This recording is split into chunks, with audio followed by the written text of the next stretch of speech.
Hello बच्चों, how are you? I am your Hindi teacher Kiran Mishra.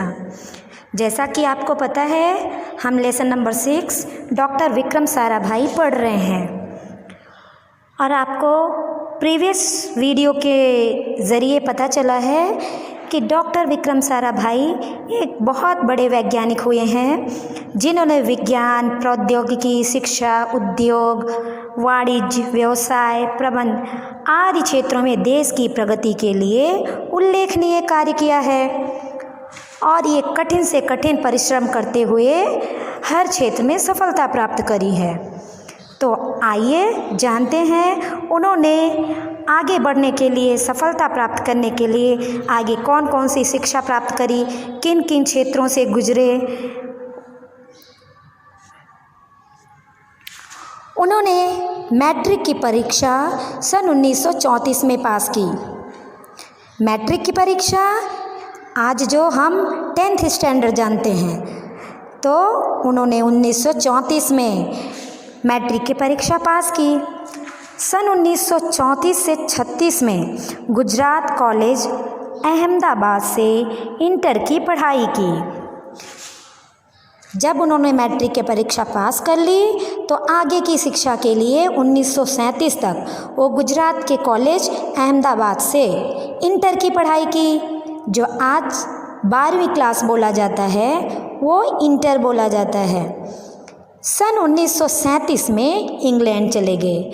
जब उन्होंने 12वीं कक्षा प्राप्त कर ली, की शिक्षा प्राप्त कर ली, तब वो इंग्लैंड चले गए। सन 1940 में कैम्ब्रिज से गणित व भौतिकी में बीएससी की। 1940 में उन्होंने क्या सीखा, कौन सी शिक्षा प्राप्त करी? कैम्ब्रिज से गणित यानी मैथ्स, भौतिकी यानी फिजिक्स में उन्होंने बीएससी किया और परीक्षा में सफलता भी प्राप्त की। तत्पश्चात द्वितीय विश्व युद्ध के शुरू होते ही विक्रम साराभाई भारत लौट आए। पता है, प्रथम विश्व युद्ध हुआ था, द्वितीय विश्व युद्ध भी हुआ था। तब उस समय कैम्ब्रिज में थे, लेकिन बाद में विश्व युद्ध शुरू होते ही वो भारत लौट आए। भारत में उन्हें सर सीवी रामन तथा डॉक्टर होमी भाभा का सानिध्य मिला। जब वो भारत लौटे तब लौटने पर उनको सर सीवी रामन तथा होमी भाभा का साथ मिला। वहाँ राष्ट्रीय स्वतंत्रता आंदोलन से बड़े प्रभावित हुए। जब राष्ट्रीय स्वतंत्रता के लिए आंदोलन छिड़ा हुआ था, ऐसी परिस्थितियों से डॉक्टर विक्रम साराभाई बहुत ही प्रभावित हुए। उन पर उसका गहरा असर पड़ा। सन 1942 में वह मृणालिनी स्वामीनाथन के साथ विवाह सूत्र में बंधे। सन 1942 में मृणालिनी स्वामीनाथन नामक युवती से इन्होंने विवाह किया और विवाह सूत्र में बंध गए। उन्होंने अंतरिक्ष की गहराइयों से आने वाली रहस्यमयी कॉस्मिक किरणों पर अनुसंधान करके कैम्ब्रिज विश्वविद्यालय से सन 1947 में पीएचडी की उपाधि हासिल की। पता है, पीएचडी की उपाधि हासिल करने पर हमारे नाम के आगे क्या जुड़ जाता है?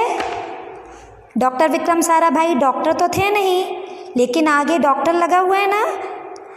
तो जब उन्हें पीएचडी की उपाधि मिल गई, तभी से इनको डॉक्टर विक्रम साराभाई कहा जाने लगा और ये डिग्री उन्होंने सन 1947 में ली। उन्होंने अंतरिक्ष की गहराइयों से आने वाली रहस्यमयी किरणें, कॉस्मिक किरणें, उस पर इन्होंने काफ़ी रिसर्च किया और कैम्ब्रिज विश्वविद्यालय से इन्होंने उसी विषय के ऊपर 1947 में पीएचडी किया और सफलता हासिल की और पीएचडी की उपाधि हासिल की।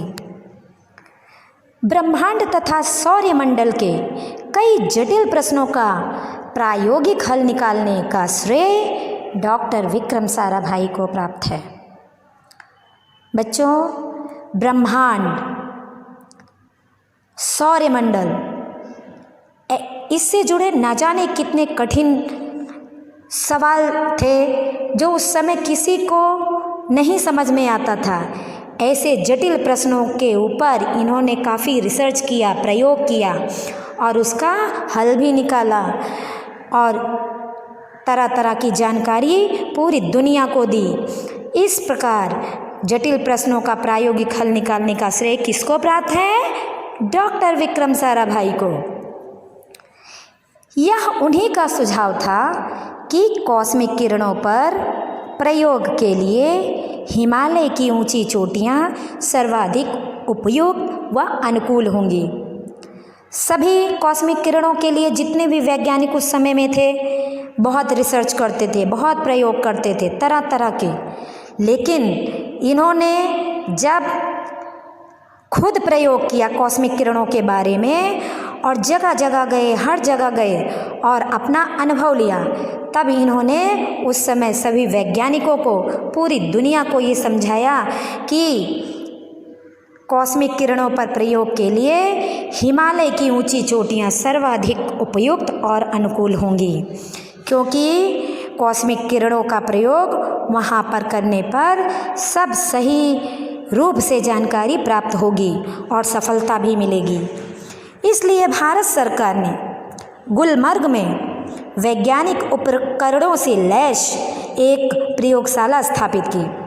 उनके सुझाव से ही भारत सरकार ने गुलमर्ग में वैज्ञानिक उपकरणों के लिए एक प्रयोगशाला स्थापित की, ताकि वैज्ञानिक अपने सारे प्रयोग यहाँ पर रहकर आसानी से कर सकें और सफलता हासिल करें।